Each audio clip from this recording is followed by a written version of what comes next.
Roomtone Podcast is a show produced by us, three movie nerds shooting the shit while talking about shooting the shit. Each episode builds upon the last, so we recommend starting at the beginning. Now, let's make a movie. We're just going to be nice and chill on this episode of Roomtone Podcast. Are we currently recording? Yes. All right, so I won't admit to any of the murders. Ooh, okay. Dun, dun, Tell us Dun, later, though. dun. Yeah. Done. Murder number 1. Yeah. Our darlings. Our darlings. Oh, yes. shit. Truth. Welcome to the Roomtone Podcast. Can I get a little chime? We should have like a somber version of the theme. For anyone new out there, this is the Roomtone Podcast, a show where we make a movie. Where we talk about shooting the shit while we shoot the shit. Which means we talk and we bullshit and we banter, but at the same time, we are making a short film and we are working through the stages of brainstorming, scripting, and shooting and editing, and we're currently in the stage of scripting. Mm-hmm. My name is Maddie, and I am struggling hardcore with the allergies this season. So if anybody has any allergy recommendations, hit me up because your girl can't take any more Benadryl. Hey, Maddie, where can the roomies hit you up? Roomtonepodcast.com. Not a real website. Not affiliated. We're at Roomtone on like Instagram and Facebook, or if you like have our numbers, just text us. You find us if you can. Yeah. Just let us know. But yeah, so that sucks. That's why I sound kind of like Bam Margera. About to get muffed up. Yeah. Oh, I like it. So that blows. But it's fall, so life matters again. The nose blows. For these hoes. I'm Austin Swain, and I like to make puns like the nose blows. Welcome to my day. That joke blew. Also known for that. My name's Austin Rapeza. I'm an amateur videographer, and the movie/TV show that I'm going to recommend for this week would be the series Kidding.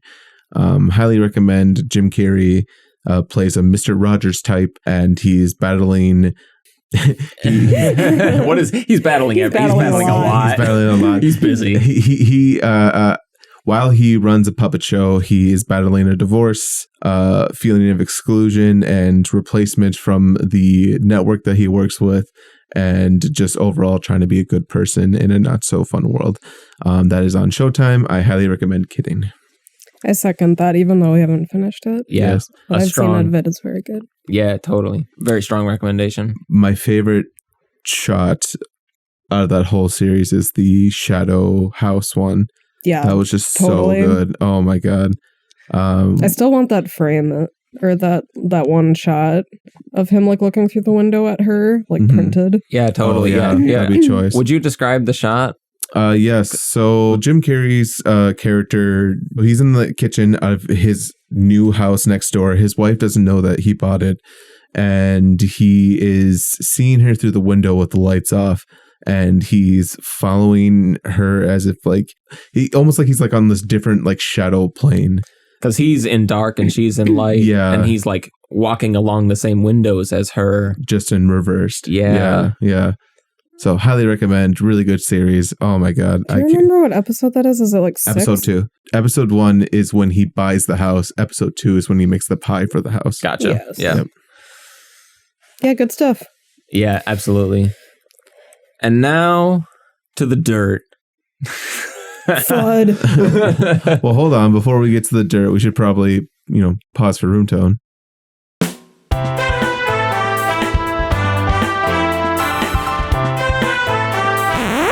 No. All right. Not today. Not today. Just a burp. Oh, snap. Ooh. Something has happened. Oh shit. Roomtone has gone back in time. You guys, we did hallucinogens and changed our whole story. We did. We took some peyote, had a little spirit journey in the woods, and we found lying an ugly baby. Yep. It was naked and so heinous. And, you know, you kind of just didn't, it's like you were excited to find the baby. Right, But because, you weren't- malformed baby. Yeah, like, well, you know, this is cool. Right. You never find a baby in the woods. Yeah, that's exciting. But you weren't like crazy excited to tell people about it or like excited for them Not to... really sure how to explain the baby. Like, you wanted to make it sound cute, but it was like, it kind of has like weird teeth or something. You knew it was an ugly baby. Yeah, and Yeah. you're like, maybe just don't ask about the teeth. Yeah. Right. Wouldn't that be fun? And then it's cute. And then if you do ignore all that, You feel kind of embarrassed that it spawned from you, if it did spawn from you. Yes. You know, you're like, shit, that's an ugly baby. Fuck.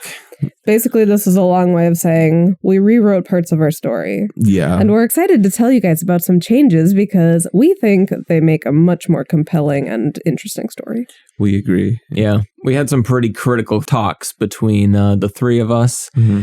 And, you know, just asked some big questions. Are we happy with the directions this is going? Which was really funny because all it was meant to do was like be a brainstorming session. We had gotten together, we decided to hang out, you know, one night, but like, you know, as we were hanging out, we're like, let's just, you know, have a little brainstorm here and there. And I forgot who asked the question, but one of us asked the question, hey, really quick, do we like our story? I just want to ask this one. Yeah, let's just get this out of the way.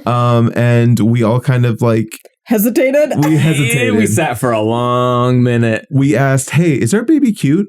Yeah. And we're all like, It has weird teeth. Well, has weird now that teeth. you mention it, it's a little bit ugly. I was hoping Yeah. someone would bring up the teeth. Yeah. Somebody get a sweater on this fucking baby with a kitten on it. and there are aspects during this process where we've had a lot of fun, where we've like been excited in the brainstorm and like had cool ideas for shots, and I think we got like really excited and we weren't really big, and we kind of stopped getting excited about some of those things. So we decided to kind of take a step back and figure out, you know, what elements of this were we originally excited about and how can we bring those back to the forefront. Can I say that like this is still part of like the creative process? Like for everyone out there who and maybe this is just like me like projecting or whatever, but like who think that we're backpedaling, like it's part of it. And like I'm for it. 100%. Yeah, if you go with your first idea. It's probably not your best. Talking a little bit more about what we've changed within the film, we got rid of some characters. We got rid of Carol, Johnny, and Nicole. And we ended up changing Zoe's role into the caterer rather than David's girlfriend. A caterer that Donnie hired to help with the arrangements of the funeral, as per requested by his father. We also changed up the dynamic of like how everyone sees their father. I think it's more positive. He doesn't necessarily become the antagonist, but more so the MacGuffin. Like he's the reason why the kids come together. He's the reason why they're doing the things that they're doing. Yes. And he furthers the plot. Yeah, and we made it way more culty. We made it way more culty. Yes. and we had a lot of characters. We had 8 total, I believe, that we had to manage and juggle and make them at least likable to an extent. Or more so like seeing them rather than like them. And we trimmed down the characters. I trimmed the fat. Trimmed them down to the core and to what the story was really about. And so we're left with the 3 siblings who are now dealing with the death of their father. Their mother is out of the picture. Their significant others are out of the picture. I mean, Nicole, who was like the original murderous wife, is not part of our story. Their like weirdo son is not part of our story. Zoe, really, as we knew her as David's supportive girlfriend, is not a part of our story. Yeah. Which I think it would still be funny to like reference to them like that. Just like totally subtly. I agree. That would be a fun Easter egg, like, oh, Yeah. she's cute. Right. Or with something. Agree. Or like your wife Nicole would never blah blah. Yeah. Something. Like those people still exist. They're Right. just not here. They're just not with us. I agree. in this, yeah. Oh, and Carol, who's dead. Carol is dead. Yeah. Yeah, liver disease way long ago. Yeah, we just didn't want to deal with her. Yeah, which we can like even like in the film just like not mention it. It's just like this is the dad's death and we're focusing on the dad. I'd say the main reason we cut Carol out is because she felt like too much of a cliche. Yeah. I mean, it's a cliche that I love, but like It was unoriginal. You can say it's unoriginal. Yeah, it was completely unoriginal. Yeah. And we also kind of changed the dynamic of the story. We're actually going to be starting off in the POV of Donnie, and even maybe changing the beginning too. We wanted to give like a literal list of things that needed to be done within the film to motivate Donnie to keep going. Yeah, to be an A story. Yeah, to be the A story. Yeah, the through line of the entire story is, like this letter from his father to the firstborn son. These are my final wishes. This is Please what I fulfill them to your duty. Yeah. Haha, I said duty. Already like fulfilling the cult shit. And we also kind of changed his arc a little bit. It is more so now him learning to grieve with his siblings rather than taking it up all alone, and vice versa for the siblings. Mm-hmm. What? That did sound He said taking it up. all alone. Start taking it up with your family. Yeah, this is the real moral of the story. God, no. Why are you taking it up alone? Yeah. Take it up with your family. Your family, man. Coming to theaters this fall. It's a great title. Amazing. Actually, I think that's a Christmas movie. I think so Oh too. my. Take it up, y'all. Yes. Up the A chimney. Christmas movie. Up the chimney this Christmas. Old what? Saint Nick. Old Saint Dick. There it is. We can write porn, guys. That would be a great porno. Hey, I'm sure it I'm is. saying, you guys, we should still just make a porno. There's a little halo on someone's penis. Old Saint Dick. Oh, and it has like one of those like little like the angel wings. Oh, with yeah. with the thing. Oh, That'd be yeah. cute. cool. Or it's just like in a Santa hat and has like rosy cheeks. No, that'd be cute too. And Donnie still like basically remains the same. Like all of his characteristics stay the same. Yeah. And he still is like the head of the siblings. Like he doesn't really change at all. It's just like the story through his eyes more than around him. Yeah, he's still like the golden retriever douchebag that you gotta love. Totally. He'd probably, I don't think we need to say anymore. yeah. I was gonna say he probably gives really good hugs and smells great. I don't think he smells good. I think he smells good. I think he smells like I cheap think deodorant. yeah, I think he smells like cheap cologne. But like a lot of it. Yeah. Anyways, Lonnie's probably, I think Lonnie and David are probably like already at the house. And Lonnie and David are pretty much written the same. Lonnie's still like the like spunky, the awesome aunt. the awesome rebel aunt. Well, I mean, she's not an aunt. Johnny still exists. I Does feel he? like that's Sister. yes, but I feel like just like cool aunt is like a vibe. I get You know it. what I mean? Totally. But she is these two's sister. Yes. So that's a good distinction. Yes, true. She is And Johnny's aunt. yes, which brings us from Donnie to Lonnie to David. So guess who's the black sheep? Yeah, David still sucks, but he's gonna fill the shoes of Johnny because we still want somebody to get stoned, maybe. Yep. Yeah. Yeah. I mean, David's still like the middle-born black sheep. Doesn't want to be here. Doesn't want to be here. Yeah. Yeah. The story follows these changed characters, even though they still kind of have similar personalities and they still have the same relationship. They just are a little bit more condensed. And I think that's going to allow us to like create deeper characters with just them instead of trying to create like 8 super unique, cool characters. Because whatever, who has time for that? We also changed Zoe. Originally, Zoe was David's girlfriend. We still wanted her in the story because we felt like she was kind of symbolic of the audience. Totally. Kind of taking in all these like weird things that are happening while David, Lonnie, and Donnie are taking in like everything's normal. Yes. She's meant to kind of like fill in that kind of like, hey, this is weird. This is strange. But we changed her to a caterer who will be serving the dinner of eggs. I still think it should be eggs. Mostly egg-based. Mostly Yeah. egg-based, yes. And let's talk a little bit about like the story now, because you know I think I said earlier that we are now in Donnie's perspective as he's going through this list. Can we talk about it from start to finish? Mhm. Yeah, absolutely. So let me start it off. We open up with Donnie sitting down on a couch and looking down at this closed up envelope that says Brinkman siblings on it. And as he opens the envelope, he reads a letter, a list of demands, final demands from his his Not list. requests, wishes. demands. Requests. Sorry. I like demands, Yeah, though. that's It fitting. works. That's gonna be me. He reads off a list of like last requests, last demands, whatever. Yeah.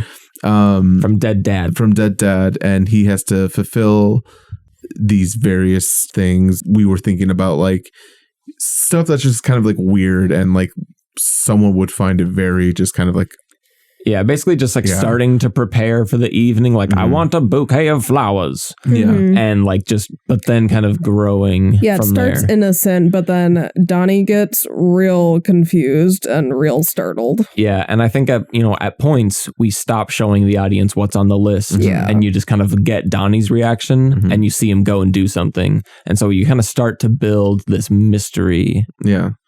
Totally. about what's he doing, what's he up to. Probably one of the first things on the list is greet the caterer. Yep. Or something to that effect. And to which point Donnie ends up at the front door and answers, and outside is one young woman dressed as a caterer. Mhm. And her name's Zoe. We found her in the story. Yeah, really fast. Yeah. And she kind of explains her role, tells what's what, and I imagine at this point, Donnie's just kind of shooing her into the kitchen, telling her like, And we still have to do intros. Yeah, I agree. So like this is basically where our other film started. Right. oh yeah, I suppose Is with them at the door, and they come in, and I think we do intros. We introduce the family. We do all like that fun shit that we talked about. We'll find a way to like kind of make that fit. Like we'll massage that jigsaw piece to like get the edges to line up. But I think we totally still do something we're fun like too that. excited about that shot to not do it. Totally, That's fair. 100%. And so now the characters are together, and it kind of carries out like you would expect a dinner party. During this time, David and Lonnie are given like minimal tasks to do, even though that they were supposed to share the things to do on the list. Mhm. Donnie kind of just wants them out of the way because he feels like they're going to mess it up somehow, some way. Yeah, classic little siblings. Exactly. Let us help. Okay. Yeah. And like just not really giving them a chance. And they kind of realize that. And that's kind of where our conflict is like layered, is Donnie not willing to grieve with them. And yeah, that'll be his arc where he learns to grieve with them. Yeah. And so our story kind of bounces around a little bit between like Donnie doing his tasks and then like him either running across or, just kind of happening into David and Lonnie, the younger siblings, who then we kind of bounce to their perspective a little bit. And this is where, we're still planning to like end up having now Lonnie and David go out to the garage and like have a little puff, like have a little conversation. And What? Did we just make the Belcher kids? no, Tina's not responsible. Tina's responsible. I think that's just every like I think that's three just family firstborn, dynamic. middleborn, lowerborn. I That's think that's fair. any like group of three kids. That's me valid. and my sisters. That's I valid. think that it's funny to imagine Lonnie and David like Richie and Eddie Yeah. from It. I can see that. Yeah, absolutely. Just Lonnie. like bickering, but like Lonnie's like the cool, funny one, and David's just like doesn't want to be here and spastic and annoying and Yeah. angry. Totally. And like they still have like a Medicated. good chemistry. So yeah, we kind of keep that structure of introductions, conversation, and kind of learning some backstory, and then we go into the dinner and we get this twist. I think the idea is like it starts at a comedy. It starts as this kind of very like funny, irreverent, weird thing, and it grows from comedy to horror as the kind of story progresses. And I think so. Like Zoe begins to catch little tidbits about this family, and like Austin said, she's kind of the stand-in for the audience. So like starts to kind of pick up little tidbits about, oh, this family's up to weird shit, which comes to a head at the twist, or is revealed at the twist, really, when fucking Dad's body shows up at the table. Yep. And is brought to a head then as the family turns on her and reads the final item on the list. Probably less dramatically than that, but yeah. That Human point. sacrifice. They sacrifice one caterer. Dad was very specific. Yeah. It is a ritual. Yeah, he fucking hated caterers. Yeah. They ruined his wedding. Oh my God, it would be funny. Sorry, this is totally off topic, but it would be funny if everything off of the list, like, cut back to, like, just a medium shot of Donnie, like, sitting at a table, like, interview style, and just goes, like, yeah, I hated that. And it's like, kill the caterer, and I hate caterers. And then it just cuts back, and it's like everything on the list, he's like, yeah, I just wanted to see him do that. Oh, to Ronnie? Yeah. Like in the underworld? Yeah. He's like, that sounds funny. That's great. I love the idea that, like, if we want to talk cult lore that no one will ever know, I think it's really funny if, like, 50 years ago they hired a catering company and they, like, fucked up their order, and that's when they were like, okay, every time one of our members dies, we kill a fucking caterer. Fuck those people. Yeah, for real. Like, one of their members died because of a caterer, like a mishap. Oh my and then God. And then they killed one, and they're like, from this point forward, when one of ours dies, one of theirs dies. There's been a war from the egg cult to the caterers. Oh my It was a God. rotten egg. They're called the deviled eggs. Yeah, egg devils. No, yours is better. I like rotten eggs. That'd be a cute name for the show. Or Rotten for the egg. movie. Rotten eggs. Rotten eggs. Wait, that is good. Okay, we're getting ahead of ourselves. Yeah. So they kill the caterer. Dun, dun, dun. And I guess it's the end of the movie. Yeah, which is exciting. Yeah. I think it's and way it more plays exciting. out the same way at the end. Like, they still come together to bury the body. It's just of this girl now. It's just a little more exciting than like, wait, I thought Dad liked me the most. Yeah. Which I think is maybe still there. Who's to say? Yeah. We're still kind of in the broad strokes because, you know, this big shift will definitely knock some details out of a story. Mm-hmm. Would it be wise to say that to any of the roomies out there who have been listening to this show and who have had ideas of their own that were never brought up, I think now is the time, if ever, to be like, this is what I thought. Yeah. And send it to us on social media or on Instagram, on Really? Facebook. Maybe not. I mean, No, okay. I think that's good. No 'Cause promises. I feel like we're gonna have to feel pressured into using it. I mean, no promises at all. I think just simply saying like send us what your thoughts are and we'll look it over. We'll, you know, we want to hear people's opinions, and I feel like that's like that promise isn't saying too much. We want to hear people's opinions rather than we want to use people's opinions. Yeah. And I feel like if we did like something that we want to put in, we would give specific credit to that. Yeah, You know? totally. Mm-hmm. But yeah, I mean, we're movie douches. We're gonna make what we think is gonna be awesome. Mm-hmm. But yeah, if you have any like burning ideas, we'd definitely be interested to. At this point in the process, like now is when we'd be the most interested to hear them, I would think. Yeah. And I will definitely tell you if your idea sucks, if that's like your kink or whatever.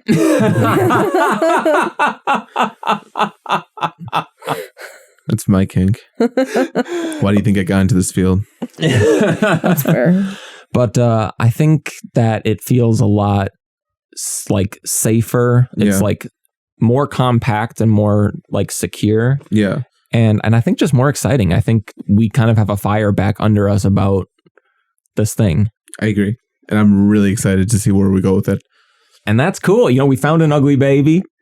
And we're making it a nice sweater. Yeah. And, Yeah. you know, just, find something that we're going to be proud to tell people about. Mhm. Like, yeah, okay, we had that one baby, but have you seen this baby? Our second child was much better. Yeah. We're gonna keep photos of this baby in our wallet. Mhm. Or who knows? Maybe this baby's David. Maybe Yeah. maybe Maybe this is another ugly baby. We Yeah. just have to get another one. Maybe the next baby will be a cool lesbian who smokes weed. Oh, you know what else would be really cool? If they paused for Roomtone.